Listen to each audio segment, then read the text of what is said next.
तो सुख समृद्ध विज्ञान चैनल में हमारे सभी सुधी दर्शकों का मैं सुशील कुमार शर्मा हार्दिक स्वागत करता हूं।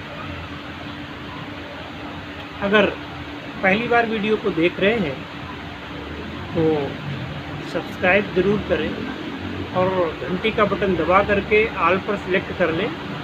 जैसे ही नए वीडियो अपलोड होंगे तो आपको नोटिफिकेशन मिलेगा और सबसे पहले हमारे वीडियोस को देख सकेंगे।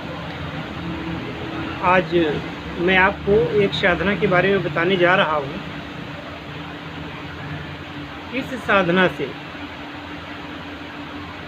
अगर आप कोई साधना कर रहे हैं और आपको भय लगता है तो इस साधना को अगर पहले से कर लेंगे तो साधना में भय नहीं लगेगा। कोई बुरी शक्ति आप पर आक्रमण नहीं कर पाएगी। इतना ये सशक्त ये साधना है। वैसे मैं तो इस पक्ष में रहता हूँ कि किसी भी साधना में मैंने आज तक कभी ये घेरा लगाना ये सब मैंने उचित नहीं समझा। लेकिन आप लोग पूछते रहते हैं कि बंधन कैसे किया जाए, घेरा कैसे लगाया जाए। जैसे कोई आप पर कोई अदृश्य शक्ति आक्रमण न कर सके। तो आपने देखा होगा कि हर वीडियो में और लाइव में भी मैंने आप लोगों से घेरा के संबंध में यही कहा होगा कि घेरा लगाना कोई उचित बात नहीं है। उसमें अगर घेरा आप लगा देते हैं तो इष्ट जो देव है आपका वो भी घेरे के अंदर नहीं आ सकता। परंतु आप लोगों की बेहद मांग पर, क्योंकि आप लोगों को विश्वास नहीं होता है तो बिना घेरा लगाए साधना कैसे हो सकती है, तो मैं आपको आज बताता हूँ। यह साधना करने से आप यदि घेरा लगा लेते हैं, जैसे कोई अप्सरा साधना करता है, कोई यक्षिणी साधना करता है, किन्नरी, योगिनी, नागिनी, ऐसी प्रकार की जो साधनाएं करते हैं और डरपोक भी होते हैं जो डरते हैं, तो वह इससे घेरा जरूर लगा। अच्छा होगा कि इस मंत्र को सिद्ध करने के बाद में अगर सिद्ध कर लेंगे तो आपको सिद्ध होगा तो घेरा लगाने की आवश्यकता नहीं पड़ेगी, क्योंकि आपके शरीर में इतना तेज समा जाएगा कि कोई बुरी शक्ति आएगी नहीं और आपका कोई अहित भी नहीं हो सकता।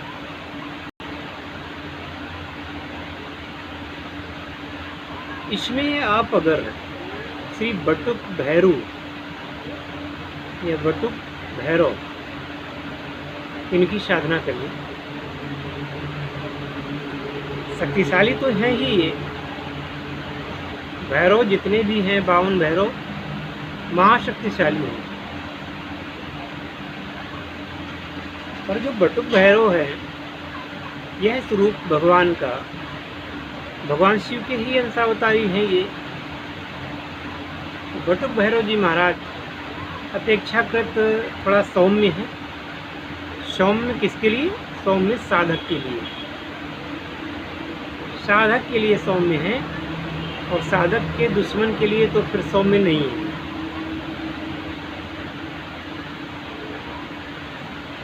इसमें ना तो आपको बटुक भैरव की साधना में मांस देना पड़ेगा, ना खून देना पड़ेगा, ना ही शराब देनी पड़ेगी।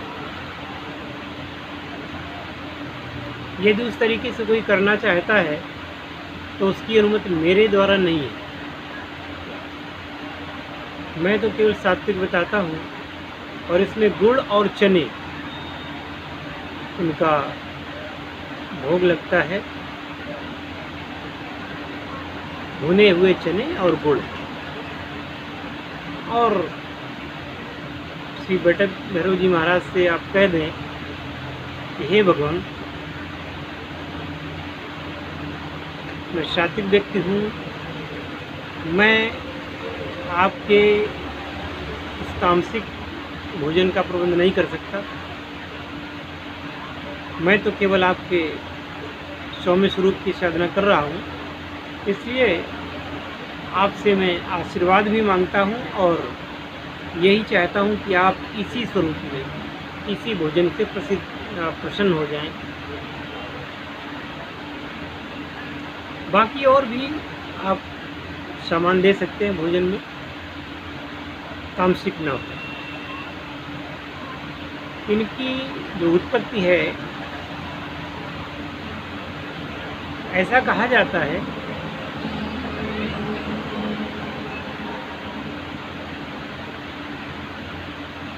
कि पहले ब्रह्मा जी के 5 मुख थे और ब्रह्मा जी और भगवान विष्णु ने थोड़ा सा वर्चस्व को लेकर के, वैसे तो मुझे इस कथा पर खुद ही विश्वास नहीं है कि जब भगवान के एक ही स्वरूप हैं वो ब्रह्मा विष्णु महेश, तो उनमें ऐसी बात क्यों हुई। लेकिन पुराणों में आख्यान है, मान लेते हैं कि चलो ब्रह्मा और विष्णु में तकरार हो गई।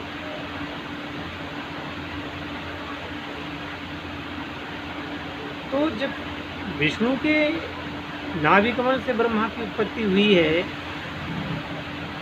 तो ब्रह्मा को कायदे से विष्णु से उलझना ही नहीं चाहिए, क्योंकि वो उनके जनक हैं।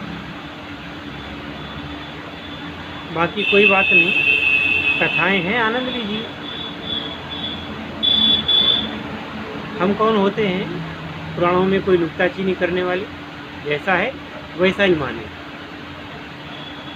तो वहाँ पर एक ज्योति प्रकट हुई भगवान शिव की, और उनसे दोनों ने निवेदन किया कि हम लोगों में कौन बड़ा है, इसका निर्णय करें। भगवान शिव की ज्योति ने कहा कि मेरे आदि और अंत का पता लगा लो, जो पहले लगा करके आ जाएगा वही बड़ा होगा, दूसरा छोटा होगा। भगवान विष्णु तो जानते थे कि ये भगवान शिव अनंत हैं। भगवान शिव गए, लौट के आ गए और विष्णु भगवान ने कहा कि हे शिव, मैं आपके आदि और अंत का पता नहीं लगा पाया। ब्रह्मा ने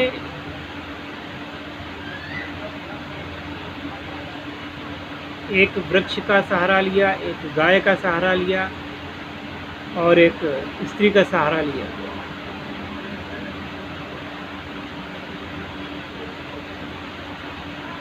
झूठी गवाही देकर के ये सिद्ध करा दिया कि मैंने आपके आदि और अंत का पता लगा लिया। जिस मुख से ये बात निकल रही थी, तो उस मुख से भगवान शिव के द्वारा उत्पन्न भैरव ने उनका मुंह नोच लिया। अब 4 मुंह रह गए। कहते वही सिर लिए हुए भैरव जी हमेशा हाथ में दिखाई देते। कुत्ते की सवारी है इनकी, और भक्तों को अभयदान करने वाले हैं। भगवान शिव ने उस समय स्त्री को भी श्राप दिया था, गौ को भी श्राप दिया था और वृक्ष को भी श्राप दिया था। श्रापों की डिटेल में हम नहीं जाएंगे, वल्गर बात हो जाएगी। क्या क्या श्राप दिया था उसकी डिटेल में हम नहीं जाएंगे। अब आते हैं अपनी बात पर। यदि भगवान भैरव की, बटुक भैरव की इस स्वरूप में साधना करते हैं आप, तो निश्चित है कि आपके ऊपर कोई आक्रमण नहीं हो पाएगा। तेजस्वी मंत्र आप दीक्षा के माध्यम से प्राप्त करें, और इसमें काली हती की माला होती है, बटुक भैरव यंत्र प्राण प्रतिष्ठित होना चाहिए। और ध्यान रखें कि जब तक भैरव जी की साधना होगी तो काला कुत्ता बिल्कुल काला होना चाहिए,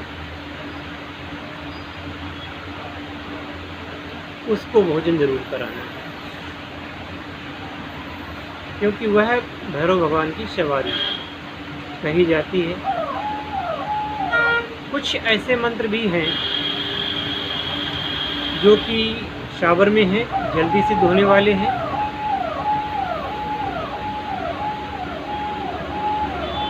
कुछ में प्रत्यक्षीकरण हो सकता है और कुछ में प्रत्यक्षीकरण नहीं होगा, लेकिन शक्ति काम करेगी। आपने अगर वह मंत्र पढ़ करके चारों तरफ रेखा खींच दी, उस रेखा को पार करके कोई बुरी शक्ति आपके पास आ ही नहीं पाएगी। परंतु इस मंत्र में एक और खूबी है, इसके द्वारा खींची हुई रेखा के अंदर आपकी वह शक्ति आ सकती है जिसको आप बुला रहे हैं, यानी कि आपको मनोवांछित शक्ति तो आ जाएगी, पर आपके अपोजिट वाली वो शक्ति आपके पास फटक नहीं पाएगी। ऐसे तेजस्वी मंत्र के द्वारा अगर बद्ध हैं आप, कोई आप पर आक्रमण करता है तो वो शक्ति नष्ट हो जाएगी। आशा है कि आप लोग इस जानकारी से लाभान्वित हुए होंगे। और चूंकि मंत्रों की मर्यादा, साधनाओं की गोपनीयता का ध्यान रखते हुए, जिससे कि उनकी शक्ति क्षीण न हो, पुनश्च यही है कि मैं हमेशा से कहता आया हूँ कि ये गोपनीय बातें गोपनीय रहें, और वीडियोज़ में तो मैं केवल उनके बारे में बताता हूँ। जय शिव शंकर, जय भोलेनाथ, हर हर महादेव।